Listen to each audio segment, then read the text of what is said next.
we're going to have to explore together this sugya of Yitro and his advice to Moshe Rabbeinu, which at first glance just seems to be kind of a nice story. Okay. Yeah, definitely good idea to have a chumash for Shalom Aleichem. Come take a seat. You can sit wherever you want. What's your name? Dobby. Hey, Dobby. Welcome. I am Ari and Elliot. Have some soup, have a l'chaim, have some fruit, and welcome. So we're exploring the beautiful topic of Yitro's advice to Moshe Rabbeinu, which at first glance seems like an innocuous little topic in the Chumash. Very nice story. We have this guy Yitro. He comes. He sees Moshe Rabbeinu. He's working a little too hard, like a good father-in-law. He wants to have time to be with his wife and with the kinderlach. So he comes up with this whole nice piece of advice. Good advice, very good. Okay, everybody's happy. That's how most of us have understood the story. And it's like, if you look at, which part of the parsha am I going to go into even in? The fundamental Aseret Dibrai, so right. It's a random bit of advice. Right, so why the heck am I doing our shir on this kind of like obvious kind of story? I don't know, right? But the truth is, like everything in Torah, the more we go in depth, the more we realize how deep it is and how many layers it is. It's always like that in Torah. And the fun thing about tonight is we're just on the level of Pshat. Okay? It's going to blow our minds, Bezrat Hashem, and there's Remez and Drush and so too. But, we have to be our own light. So we're focusing tonight on just Pshat. Okay? We'll get the Remez, Josh, and start out of you. Don't worry about it. Purim. No, I love that stuff too. I wish we had more time. But okay, so let's begin. We're just going to read the psukim inside. Parsha Yitro. Yeah. Yeah. Oh, wait, there's a mango if you want. Yeah, excellent. There we go. Thank you. Eight for you. And there's also raisins and all sorts of delicious stuff. Those are all right. Yeah. Amen. All right. So let's begin. Perek Yud Chet. And we're in Pasuk Yudal. Let's start there. And I'm going to run through it. So Yitro comes, the father-in-law of Moshe. Interestingly, here he's no longer Yitro Choten Moshe. He's no longer like he was originally, the priest of the Midianites. Every time Yitro seems to have a different name that he's described, which is fascinating. But the Chayes Moshe, the father-in-law, like a good father-in-law, he has what to comment. He says that Kol Asher Hu Oseh La'am, everything Moshe is doing for the nation. V'yomer, Ma davar hazeh asher ta'aseh? What are you doing? La'am, Madua ata yoshev levadecha? Why are you sitting alone? V'chol ha'am nitzav alecha min boker ad erev. And everybody is sitting next to you from the morning to the evening, right? Apparently, they had a lot of shilas. I don't know what types of shilas are coming up in the desert, but everybody had a shilah. And some of Farshim try to explain that this is their version of Torah learning back then. They didn't have texts yet. It was before Har Sinai. So they want to find out what the law is. What do we do in this whole new world outside of Mitzrayim? You got to go to the Rebbe. It's Torah Shabbat Peh Mamish. So they're coming and they're asking all their shilah. That's the Orach Chaim, who has that interpretation that I just offered to you guys. That it wasn't just for dinim. It was also just like for day-to-day kashas about how to live in this new Jewish experience. And they were going to Moshe Rabbeinu. They're lining up on his doors, and there's stories like that about Moshe Feinstein. That they wanted to make it set times so we can come visit the Rebbe. And Moshe was like, no, I'm a servant of the people. I don't want it to be like, I'm better than that. You can only come and visit me from this time to that time, It was like before WhatsApp, so so it's like he couldn't hold himself back, so to speak. So also Moshe Rabbeinu, he's people are coming and they have shaylas and he's answering them, and Yitro doesn't think this is very good. And Vayomer Moshe Lechotno Ki Yavo Alai Ha'am, because the people are coming Lidrosh Elohim, to seek out God. Okay? Mm-hmm. Interesting language. Lidrosh Elohim. That is very strange. Right? We've seen it before with Rivka. Really? She went Lidrosh Hashem. Right here it's Elohim. Okay, but still not so different. Yeah, please take. Kilem davar ba'alai v'shvati ben ishel menayu, and they have a davar, I guess, a kasha, a situation, and I judge between one man and his friend. V'udati et chuki elim v'toratav, and I say the laws of God and His Torahs. It's interesting. How did Moshe know what the Torahs were? Right? I mean, he didn't get the Torah yet. Seemingly, and we know that there actually ends up being a machlokas in Chazal, whether this story happened before or after the Torah, but the Pashtus is before we got the Torah, because, the Torah is later in the Parsha, right? Although maybe you could say, well, how was Moshe giving him the laws once he got the Torah, so that this could be a proof for the opinion that he got it after the Torah. But, okay. Anyways, either way, it's not the topic of tonight, although it's really interesting. So Moshe is giving him the advice, what to do. So maybe it's a proof that there's a Torah even before the Torah. There's derech eretz and sugyas like that you can understand even without looking in the text. This might have been before Har Sinai happened. I mean, the Pashtas, in just a few moments you're about to hear the receiving of the Torah. So it seems like simple reading. This is all before we got the Torah. Right, but some in other words. It's a machlokas in the Chazal, exactly. Rashi brings that machlokas that Yitro happened before or after. Exactly. You could bring this to proof. So it's, again, food for thought. But Yomer Choten Moshe Alav, and now again the Choten Moshe. Now he's not even Yitro. He's just Choten Moshe. Lo tov adavar asher ata oseh. It's not good. It's not good, the thing you're doing. Nah. He doesn't sugarcoat it. Right. No, I suggest maybe consider first say the good a lot, and then at the end just sneak in a little bit of criticism, but no, it wasn't like that back then. Yitro says it like it is, not good. Nah. He doesn't say it's bad. It's good. Lo tov. Navo tibo gamata gamam asher imach. That you are going to wither, also you and also the nation which is with you. Ki kaved mimcha davar. It's too heavy. Lo tuchal asahu levadecha.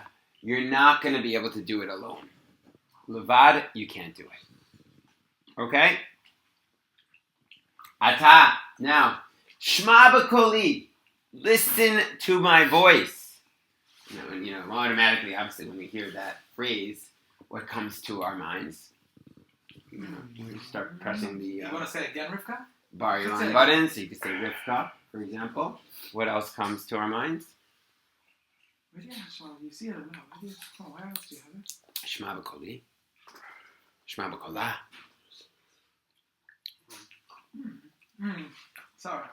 Sorry, Meinu. Right? Hashem says the sorry, Meinu, Shma b'kolah. And I think there's one or two. No, Hashem says to Avram regarding. Right. Hashem says to Avram, listen to his sorry voice. And if we have time, I do want to circle back to this Shma b'kolah at the end of this year, but I don't want to focus too much right now. Right now, we're just getting the background. Okay? So, Yatzech, v'yelim yimach, ayeh ata la'amul elim, avita ata et advarim elim. So, now listen to me. Oh, thank you. Extras. Sweet. Love. Great. I'm so impressed what you guys have put together. Okay, so we have some more chef. We have some delicious salad. They ended up making a lot more stuff. Awesome. And we have even some green beans on the way. They're just being heated up. So, Thank you so much, guys. Enjoy the That's chef. a full supper here. Thank you so much. And all delicious. I tell people often the reason I'm a vegetarian is because I'm a bit of a Baal Taiga. And when you eat vegetables, you can eat a lot more. You know, you have one piece of steak, you're stuffed. But Pasta Hashem is all the chef. Anyways, it's not the real reason I am vegetarian, but it's part of it. Anyways, maybe that very early. But these heart them et achukim et Torah and teach them the laws and the Torah. Tell them what to do. And now you show interesting language. Techazeh. You shall search out.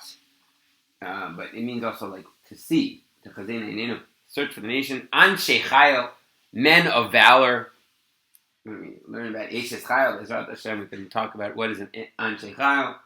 He's going to say, Yireh Elohim, fears of God. Anshe Emes. Zera Kodesh, but no. Men of truth. Sone Betza, who hate money, like who aren't into money. You put, hundreds, liters of 100, liters of 50, liters of 10. I just want to add. Yeah. Notice that when Hashem, there's another place where Hashem says, maybe in Shaitim, where he specifies what qualities a judge should have. It would be fascinating to contrast this with that, and what the differences would be. I think he says Chacham and Avonim, V'yiduim or something. How's that? This is our Lashon. In terms of what actually Moshe Rabbeinu ended up... No. Well, I'm sure that also. I'm sure that will have differences. No, but I mean when Hashem, in Parsha Shaitim maybe, there's a part where Hashem specifies the qualities that a judge needs to have. Very good. No. Sheikhad and other things. Right. It's fascinating to contrast them. Right.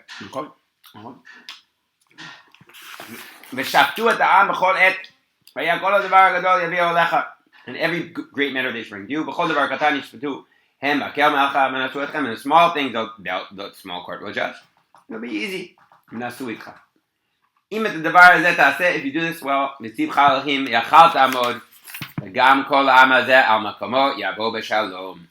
you do this, you'll be able to stand, you won't wither, and the whole nation will go in peace. And Moshe listened to his voice and he did everything that Yitro suggested, and he appoints these judges exactly like Yitro says. And the very next story is the story of the receiving of the Torah at Har Sinai. Very beautiful. Okay. So if we stopped right here and we said, 1 to 10, how would you rate Yitro's advice to Moshe Rabbeinu, and how does the Torah feel about Yitro's advice to Moshe Rabbeinu? What would we say? Well, there's a part in Devarim where Moshe chastised the people for listening to that advice. Okay. So stop right there, because we're going to get to that. Okay? So good. So you've been listening to Rabbi Foreman? No, there's this question that came up. I asked it, I think it was like 12 years ago. I heard an answer about it. Good. Okay, so that's the punchline of our shir. We're going there. But hold your horses. But on a simple level, before we get into fancy Torahs, what do most people say about this Torah? Looks good. Right. It's logical, makes sense. It's been replicated. Right. Nachon. The Orach Chaim, for example, I happen to be in an Orach Chaim. I'm learning a lot of Orach Chaim in the Torah. So he has a beautiful, he's pro. He says, from here we learn that Yesh Chachma Bagoyim. That Yitro was a non-Jew, and he had a lot of wisdom. Right. And he offered this wonderful advice to Moshe Rabbeinu. The Moshe Rabbeinu didn't think of. And we learn from here that the Jewish people, we're not chosen because we're smarter than other people. Because Yitro is smart.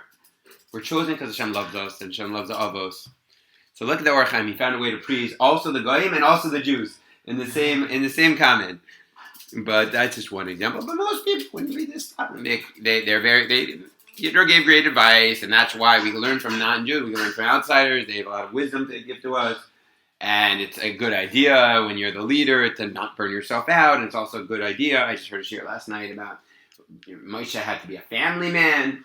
Don't only focus on the people. You also have to make time for your family. But the question to that though. Mm-hmm. He apparently at some point left his family to be with Hashem. For sure. That's and then maybe that was exactly what Yitro was trying to fight. Okay. He's trying to say, Moshe, I get that your intuition is to be like all or nothing. Like when I'm the leader, I gotta only care about Am Yisrael, but like I need you to just focus on your family, not completely neglect them. Did he do that later?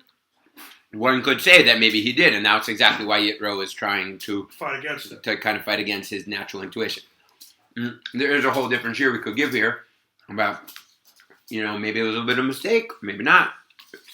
It might have been a tragic situation, but it was necessary in order to be the greatest leader in Jewish history, that his family didn't get the time and love that they needed. And there is a midrash that says that maybe Moshe Rabbeinu, his children, weren't on the derech in the way that they should have. There is a midrash like that. Right.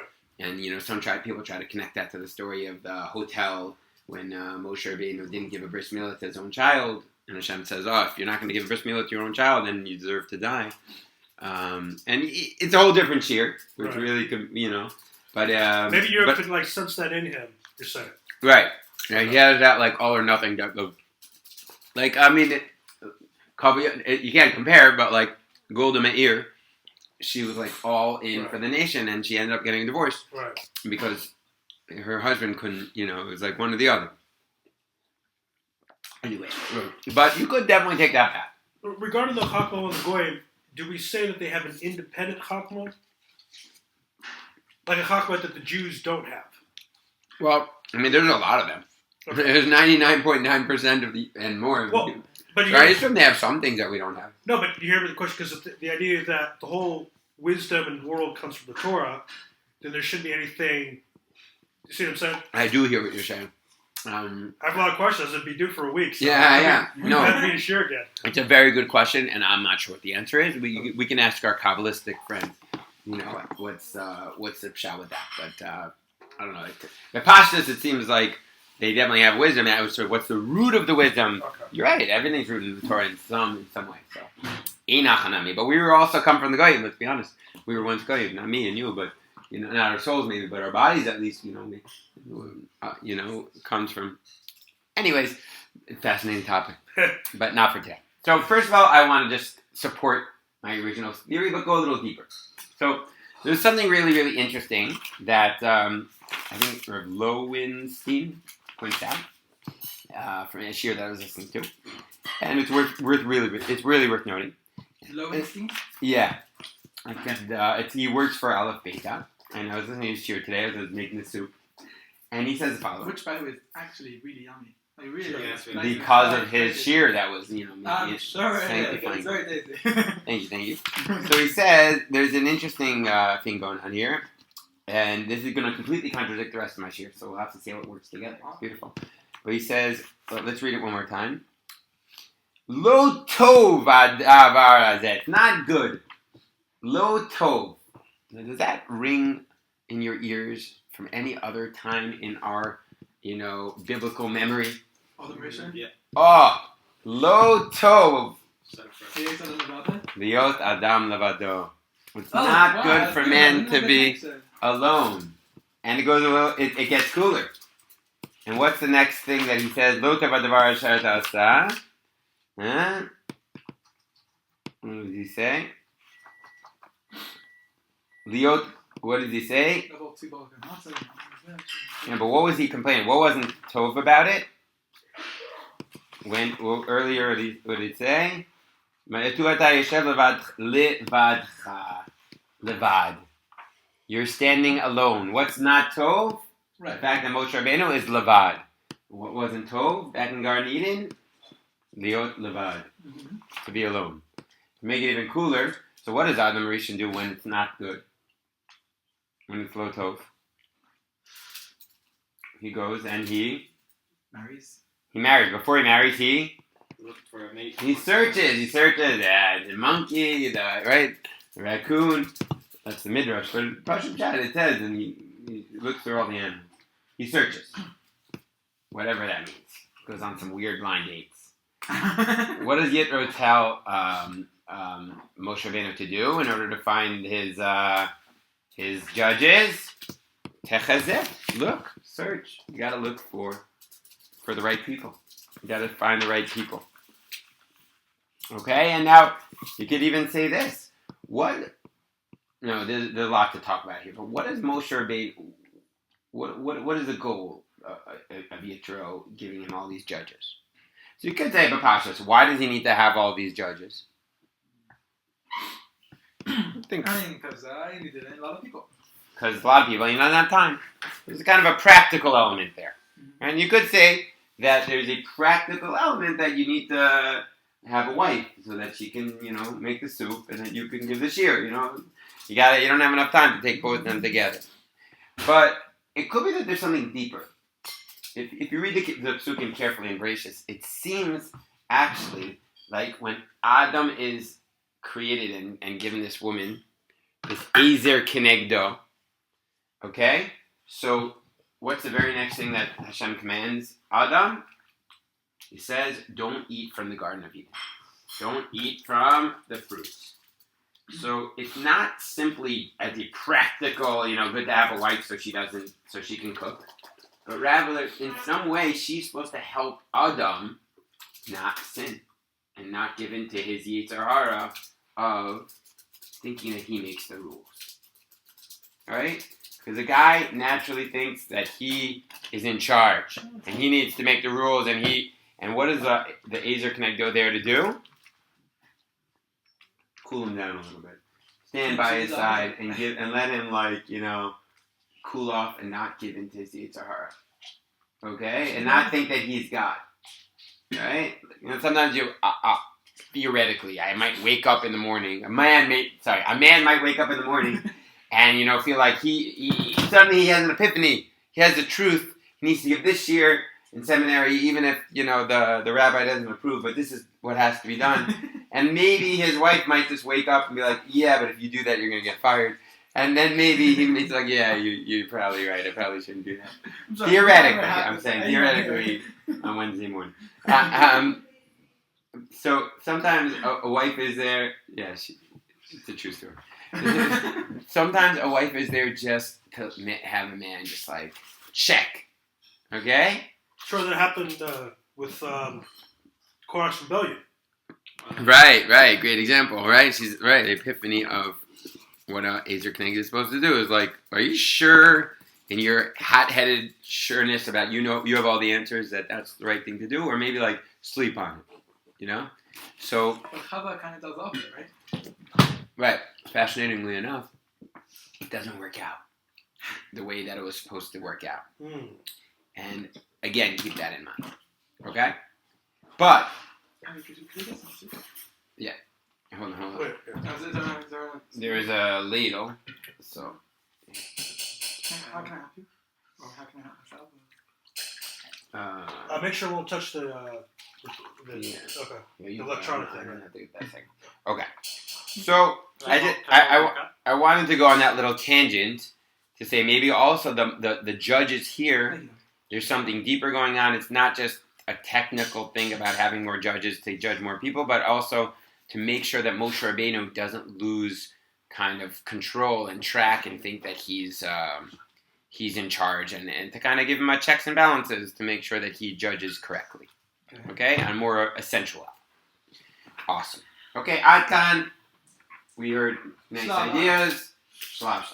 But now I want to go a little bit crazy. Oh. And I actually heard this idea about 10 years ago. I was like, that's nuts. That's too much. It's too much. Then I heard it again about 2 years ago. And I was like, whoa, there's something to this. And then, preparing for this year, I heard it again. I was like, yeah, I think he nailed it. I think he's right. So let's see if I convince you the way that I've been convinced. And this is based on a shir in Parsha Devarim by Rabbi Foreman. But I also heard it from Rabbi Ari Khan years ago, a similar idea. And he said the only way to really understand the true meaning of the Yitro story is to hear the second time the Yitro story is recounted. Okay? And that is in Sefer Devarim, right at the beginning. The very first chapter of Sefer Devarim. Moshe Rabbeinu, it's in chapter 1. We'll start at, let's say, chapter, at Pasuk 7. Okay? So, a quick review. Moshe Rabbeinu, 40 years have passed. The Jewish people are now about to go into the land of Israel. It's the new generation. And Moshe Rabbeinu is looking back upon the most important lessons that he's learned throughout his life and the biggest mistakes that he and the Jewish people have made to make sure that the new generation doesn't make the same mistakes. Okay? And so we would probably guess what are the two big events that he should mention. Egel and Meraglim. Yes.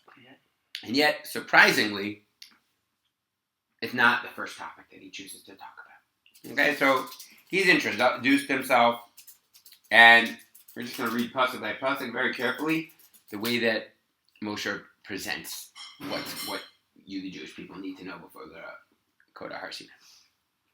And this is going to also deepen our understanding of our parsha. Re'eh, listen, see, Natati lepenechem et haaretz, I have placed before you the land. Bo urshu et haaretz, come and possess Yoresh, the land. Asher nishba Hashem avadechem l'Avraham Yitzchak Yaakov, which God has sworn to Avraham, Yitzchak, and Yaakov.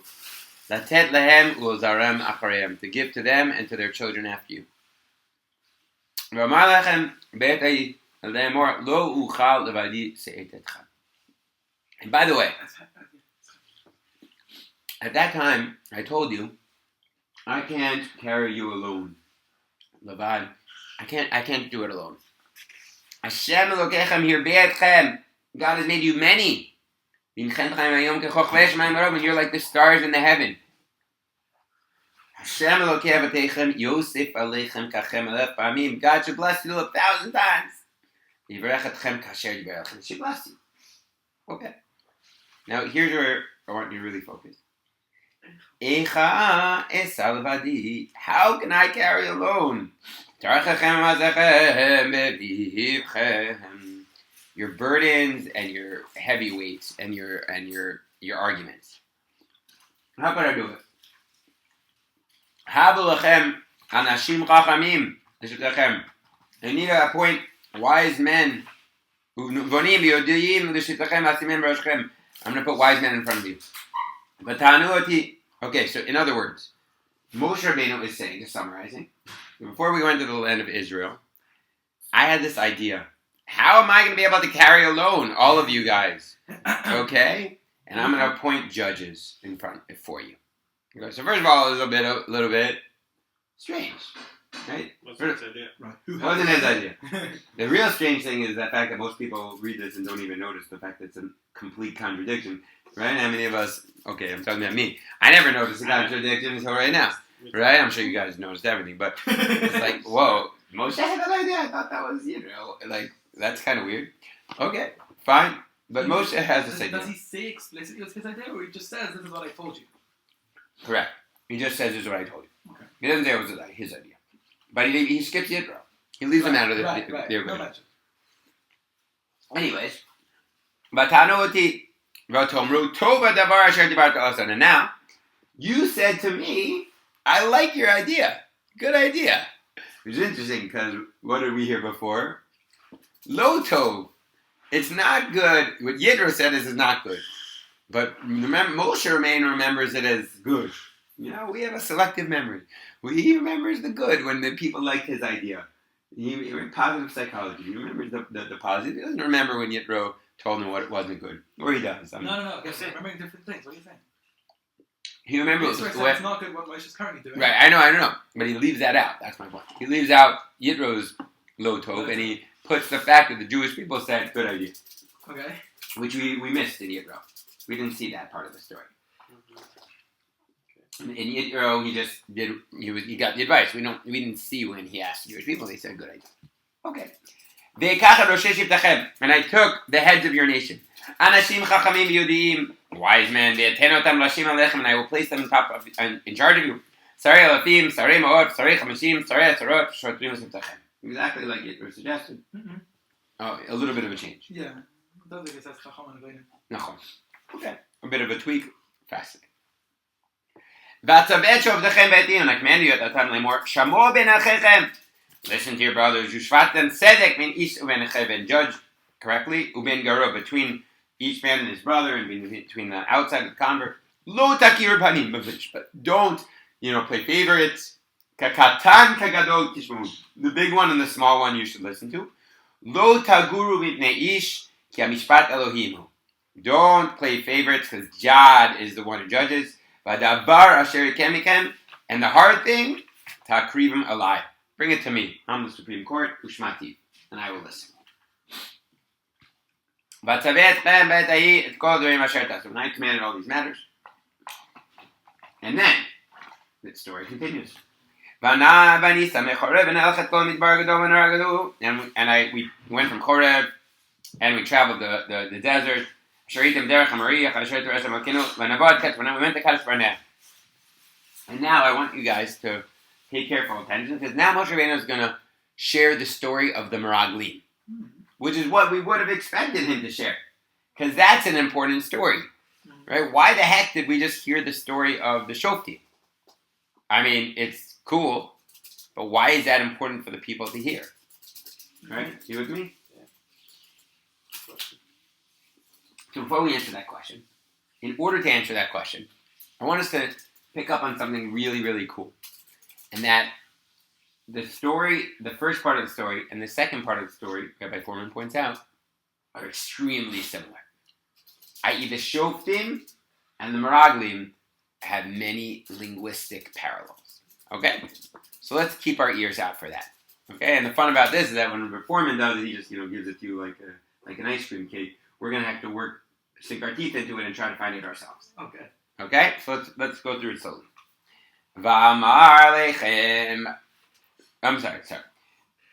V'amar lechem b'atem ad har Mori asher Hashem Elokeinu natan lanu. You came to Har Mori, and here's where we're going to start looking for the parallels. Re'eh. See.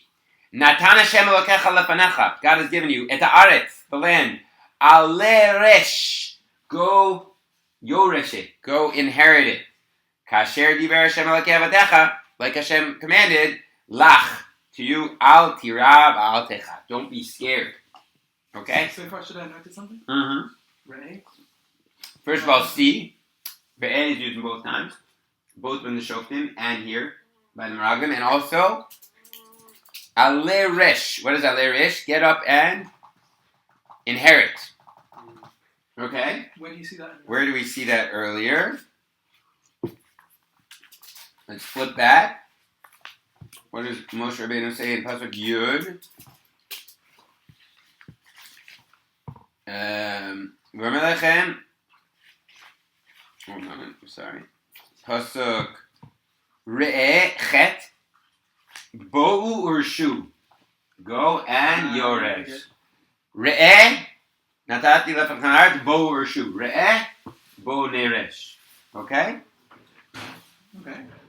Something's going on here. Pretty interesting. God spoke to you at that time. And all of you came up to me. And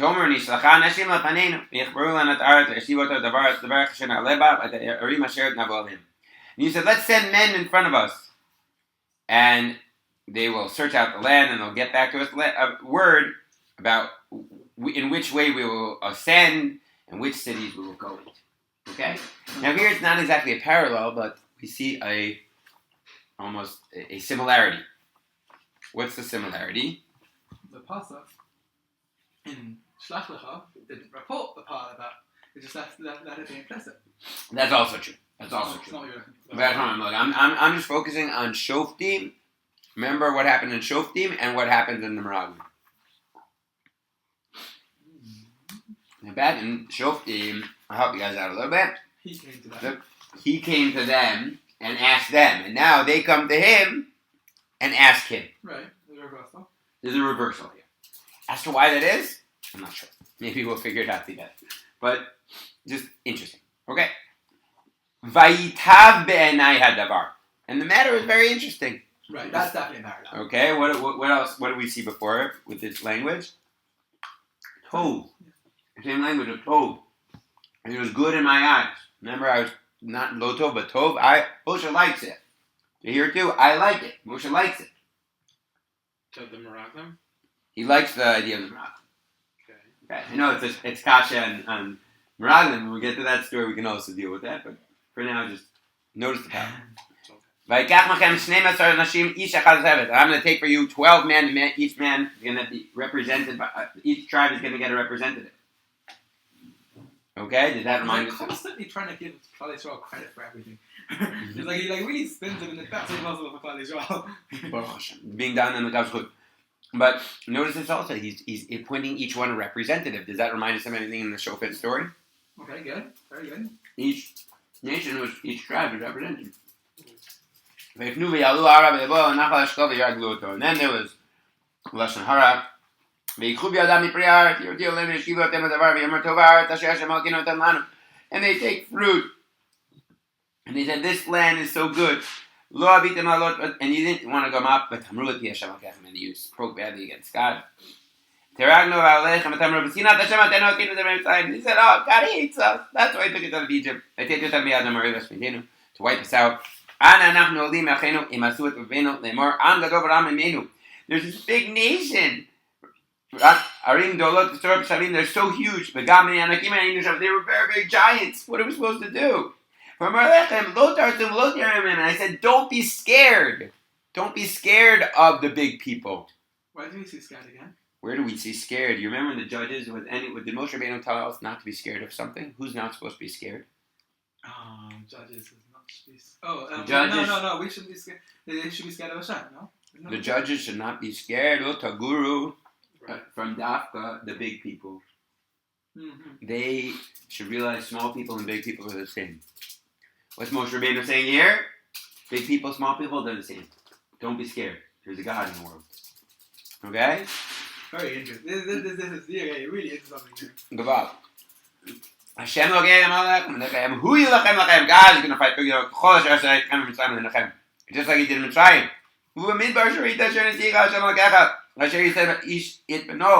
Don't you remember when God took like a father telling his son, schlepping his child? Remember, he schlepped us along. Moshe said, don't give in to the Yitro Hara. Hashem's going to take care of you. In this matter, you don't believe. You still don't believe. You don't believe in God. Who went in front of you, the fire, to show you the way, and the cloud. And God was angry and he swore, ...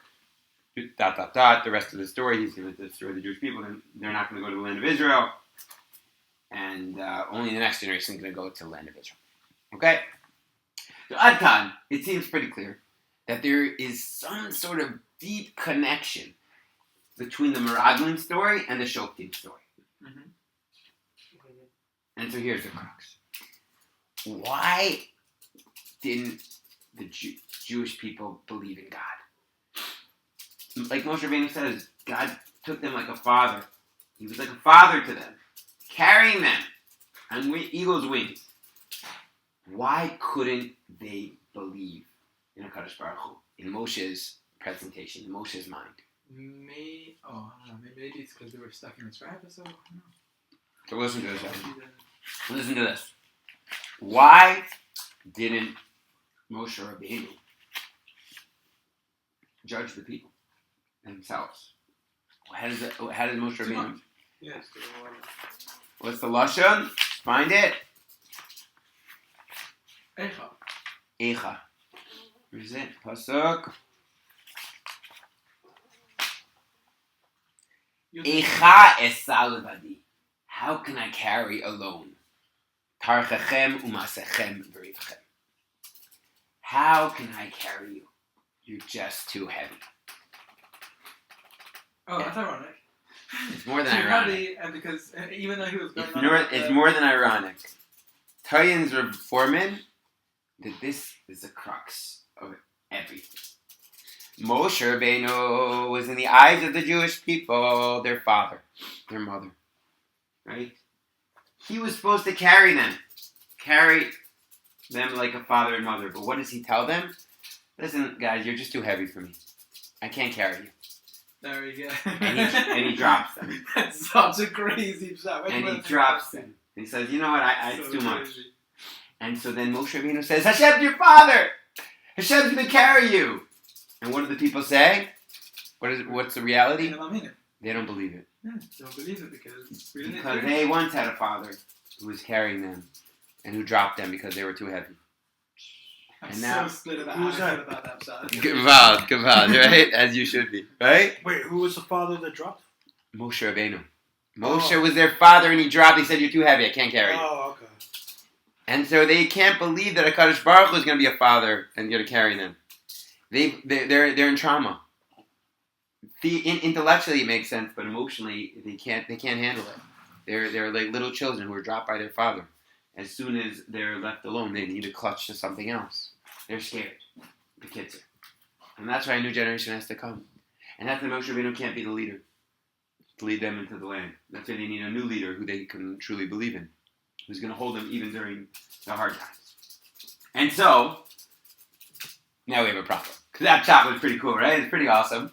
Pretty mind-blowing, and it makes sense. Now we understand why Moshe Rabbeinu is randomly talking about the Shoftim story. It has nothing to do with anything. Right? Because the Shoftim story is the key to understanding the Meraglim Have you story. seen anywhere that Yeshua was Matakan for this? I'm sure there was, but I haven't figured it out yet. So we'll have to, That'd be interesting. when we learn Yeshua, keep our eyes out for If you that. guys want mango, I am finishing it, so please. L'chaim, enjoy. Please take some. Love, can you bring out the green beans by any chance?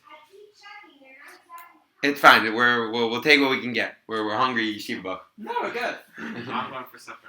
Okay, fine. I'm hungry too. Anyways, so now I want to kind of circle back. And Ari said he's got to leave 7:15, so at least we should close this circle and say, wait a second. What about my whole drasha? About Yitro being a great guy and, giving us amazing advice. Lo tov liot adam levad. So, did Yitro ruin everything? Was it Yitro's fault? Meaning, I'll put the question a little differently. Wasn't Yitro right? I mean, how the heck was Moshe Rabbeinu supposed to judge the entire people? He's only one man. You know what I'm saying? Like, what do you want from the guy? Maybe. Yeah, it's true. Okay. Maybe Moshe was supposed to have more and more that Hashem was to call through Easter, whatever it meant to. I don't know. Correct. So I don't have an answer for this question. I don't have all the answers. I have a theory also. Maybe Moshe Rabbeinu wasn't dumb. He understood that he couldn't judge everyone. But for a short period, he wanted to have some sort of maga with everyone. Maybe afterwards, when they asked for it, when they got annoyed by the lines at Mishrad Apnim, they say, hey, Moshe, maybe we can, think of something. But it wasn't them, it was Yisro. But it wasn't them, it was just exactly. And so then, the way it ended up coming out was as if their father figure, Moshe Rabbeinu, dropped them and ditched them at their time of need. If it would have came from them, then they wouldn't have felt abandoned. But since it came from on top, it felt to them like it was an abandonment. I don't know. That's my theory. It's all begeder.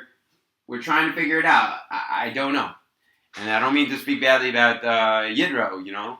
I don't know. I'm sure his intention was good. Because which basically I think is a miscalculation on his part. Right. He could. But I mean, the truth is, it's not me. It's Moshe Rabbeinu himself. Who's the choreo seeming to say like, "Uh-oh, I messed up." He says I messed up. Well, not. It depends how you read it. I'm not going to say he explicitly said it was my fault, but at least according to this reading of the text, the one that we're taking, it seems like he's admitting some degree of regret for the situation. So that's where I'm at in terms of this sugya.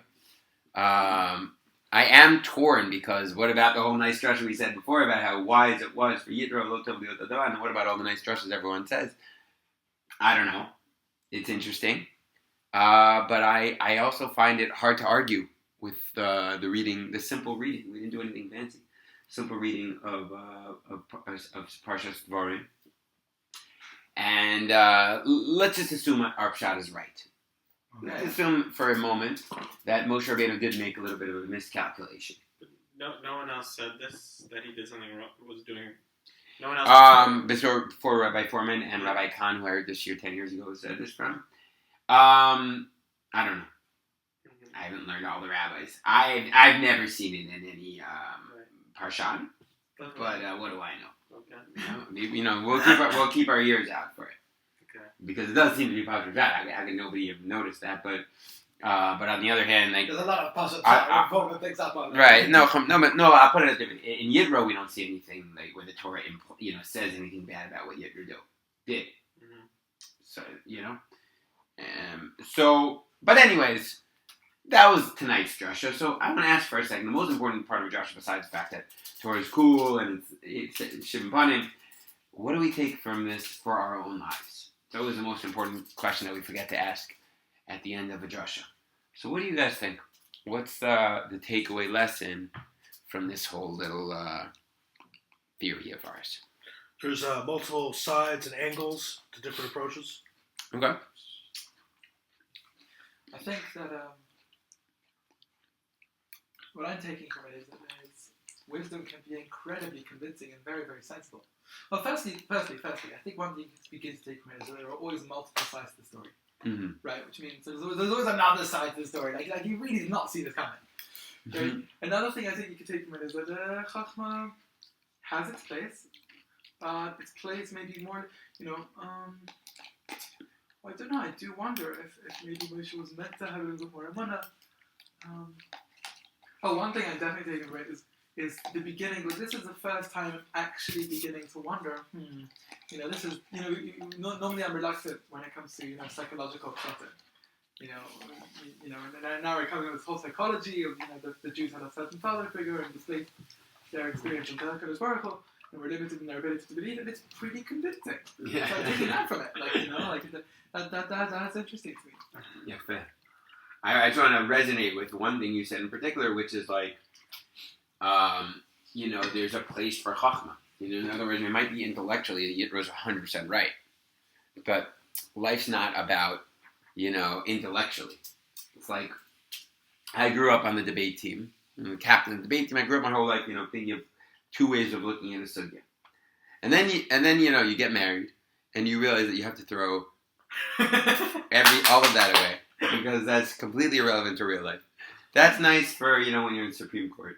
But, in real life, your job is not to intellectually break things down. It's to understand where the other person's at and connect with them emotionally.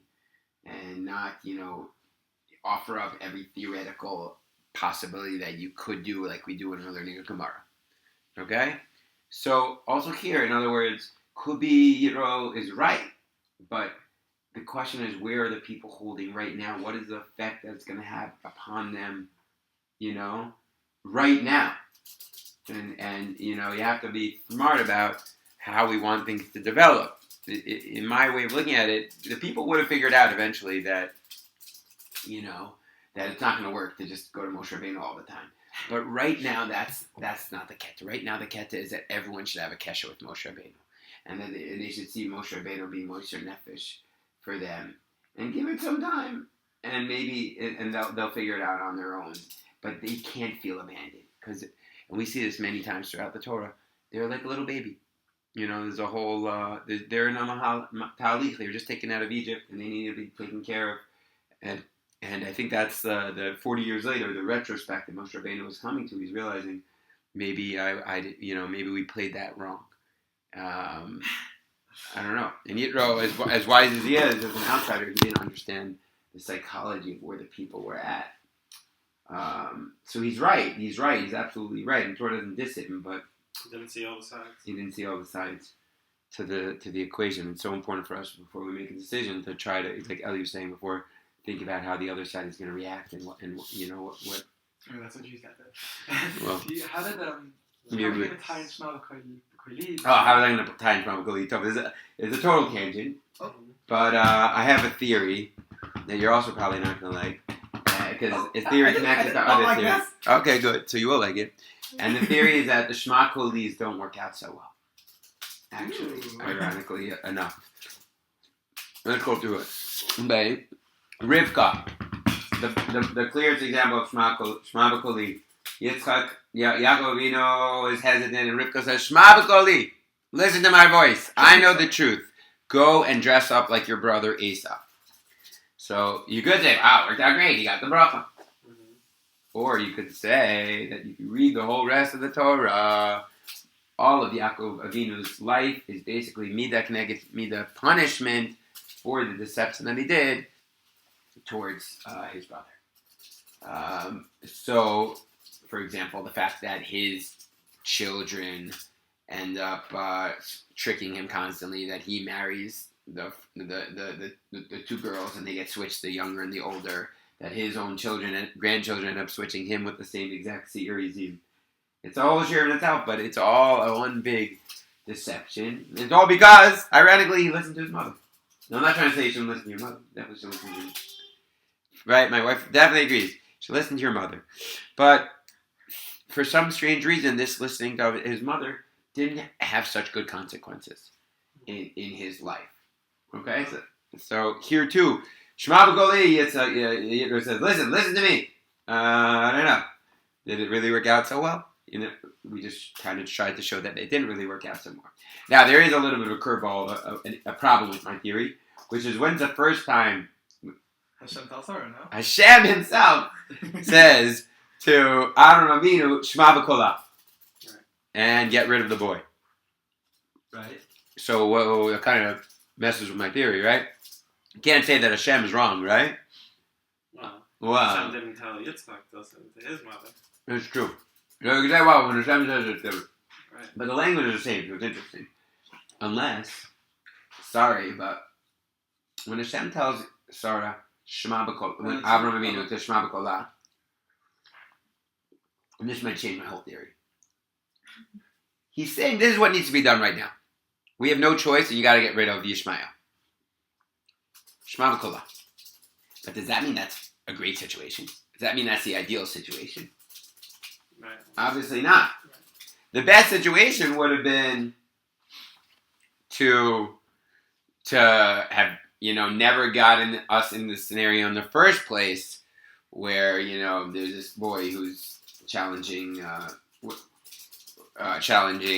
Yitzchak's situation, where, in other words, the real problem was when Sarah told Abram to take Hagar.